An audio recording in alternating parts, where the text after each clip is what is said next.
नमस्कार मंडळी, मी प्रीती. या व्हिडिओमध्ये आपण मासिक पाळीबाबतीत चर्चा करूया. पहिल्या काळात पाळी येणाऱ्या मुलीला कशी वागणूक दिली जायची हे आपण पाहणार आहोत. पूर्वीच्या काळी मासिक पाळीला अशुद्धता मानून स्त्रियांना स्वयंपाकघर, देवघर आणि सामाजिक कार्यक्रमांपासून दूर ठेवले जायचे. पाळीच्या काळात लोणचे खराब होणे, झाडे सुकणे, मंदिरात जाऊ नये, झाडे सुकणे, मंदिरात जाऊ नये, केस धुवू नयेत आणि वेगळ्या खोलीत राहावे असे समजले जात असे. हे गैरसमज नैसर्गिक प्रक्रियेला पापाशी किंवा घाणीशी जोडून स्त्रीच्या स्वास्थ्यावर आणि मानसिकतेवर परिणाम करत होते. मासिक पाळीच्या संदर्भातील प्रमुख गैरसमज आणि समज: अशुद्धता आणि अस्पृश्यता. पाळी आलेली स्त्री अशुद्ध असते आणि तिने कोणाला स्पर्श केल्यास अनर्थ होतो असा मोठा गैरसमज होता. स्वयंपाकघरात बंदी होती. पाळीच्या काळात स्वयंपाक केल्यास अन्न खराब होते किंवा ती स्त्री स्पर्श करेल ती वस्तू खराब होते असे मानले जायचे. धार्मिक बंदी होती. मंदिर किंवा पूजेच्या ठिकाणी जाण्यास सक्त मनाई होती, कारण त्यांना पापी किंवा अपवित्र मानले जायचे. खाण्यापिण्याचे नियम होते. थंड पदार्थ खाऊ नयेत किंवा विशिष्ट पदार्थ टाळावेत असे नियम पाळले जात असत. स्नान बंदी होती. पहिल्या 1 ते 3 दिवसात अंघोळ करू नये किंवा केस धुवू नयेत अशी अंधश्रद्धा होती, जी स्वच्छतेच्या दृष्टीने हानिकारक होती. लोणचे टाकणे. पाळी चालू असताना लोणचे टाकल्यास ते खराब होते असा समज आजही काही ठिकाणी टिकत आहे. खूप अशा ठिकाणी आज सुद्धा पाळी आलेली स्त्री अशुद्ध आहे असे समजले जाते. परंतु काही लोकांना हे कसे समजत नाही की ती पाळी येणारी स्त्री एक बाळाला जन्म देते. त्या स्त्रीमुळेच भविष्य घडत आहे. वेगळे राहणे. ग्रामीण भागात अनेकदा स्त्रियांना या दिवसात घरातील एका वेगळ्या कोपऱ्यात किंवा बाहेरील खोलीत झोपावे लागायचे. वैज्ञानिक सत्य काय समजायचं? तर मासिक पाळी ही एक अत्यंत सामान्य नैसर्गिक आणि शारीरिक प्रक्रिया आहे. स्त्रीच्या शरीरातील प्रजनन संस्थेच्या कार्याचा हा भाग आहे. यात काहीही अशुद्ध किंवा अपवित्र नाही. खूपशा ठिकाणी पाळी आलेली स्त्री अपवित्र आहे, तिला हात नाही लावायचा, तिला हात लावला तर आपण अशुद्ध होतो असा गैरसमज खूप ठिकाणी, ग्रामीण ठिकाणी किंवा शहरी ठिकाणी सुद्धा मानला जातो. देवाला सुद्धा हात नाही लावायचा. ठीक आहे, देवाला हात न लावणं योग्य असू शकतं, परंतु एका घरात राहून एका कोपऱ्यात त्या स्त्रीला ठेवणं हे मात्र चुकीचं असू शकतं.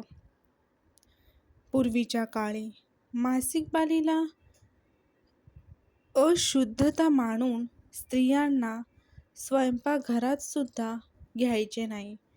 देवघरात किंवा सामाजिक कार्यक्रमांपासून दूर ठेवायचे. लोणच्याला का बरं हात लावू नये? आपण सुद्धा एक स्त्रीच आहोत. आपण सुद्धा एक माणूसच आहोत.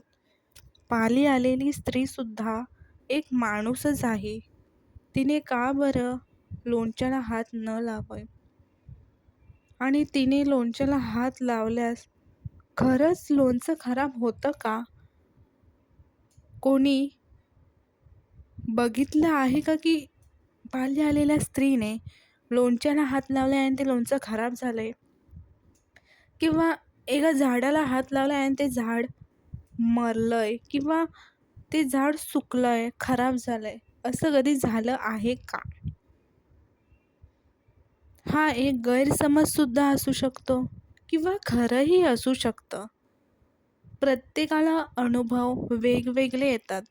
त्यामुळे कोणाला चुकीचं ठरवण्यात काहीही अर्थ नाही आहे. त्या स्त्रीने स्वयंपाक करू नये.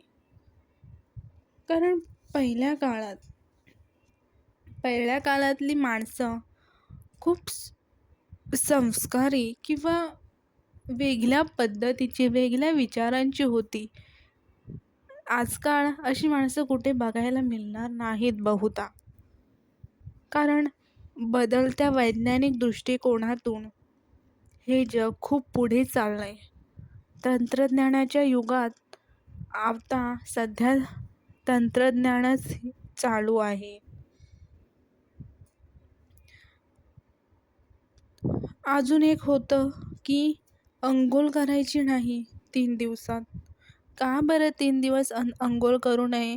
याबाबतसुद्धा काहीतरी, याच्या मागेसुद्धा काहीतरी घडलं असेल. काय घडलं याच्या मागे?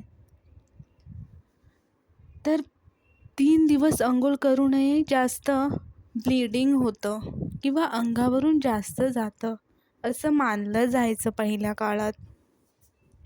पण आरोग्याच्या बाबतीने याचा विचार केला तर हे चुकीचं आहे.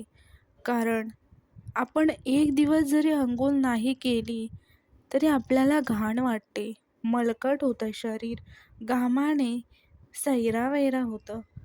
आणि इथे तर 3 दिवस अंघोळ नाही करायची म्हटलं तर आपलं आरोग्य किती खराब होणार आहे. पण पहिल्या काळात असंच असायचं.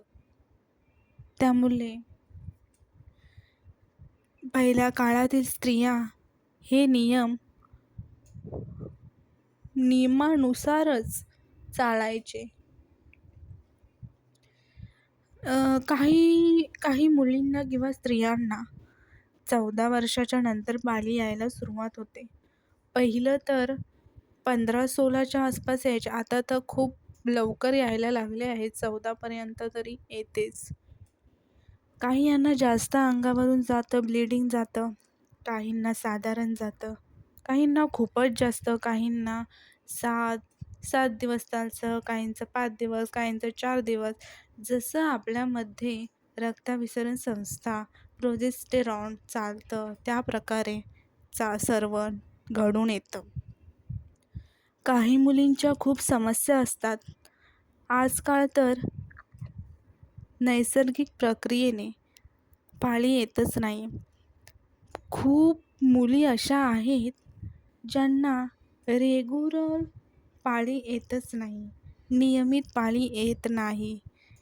हा मुख्य कारण आहे. का बरं कारण येत नाही? पाळी का नाही येत? त्यांचं वाढलेलं वजन असू शकतं किंवा अचानकपणे कमी झालेलं वजन किंवा त्यांचं डिप्रेशन, अचानकपणे त्रास येणं, काही गोष्टी खाण्यापिण्यातसुद्धा असू शकतं. जास्त तणाव घेतल्याने डोक्याला ताणतणाव आल्यामुळे सुद्धा असू शकतं. त्यामुळे डॉक्टरांचा योग्य तो सल्ला घेणं आवश्यक आहे. काहींना डॉक्टरांच्या गोळ्या खाल्ल्याने काही फरक नाही पडत, तर आयुर्वेदिक गोळ्या खाल्ल्याने फरक पडतो. प्रत्येकाच्या शरीरातील हार्मोन्स वेगवेगळ्या वेगवेगळ्या थरात असतात.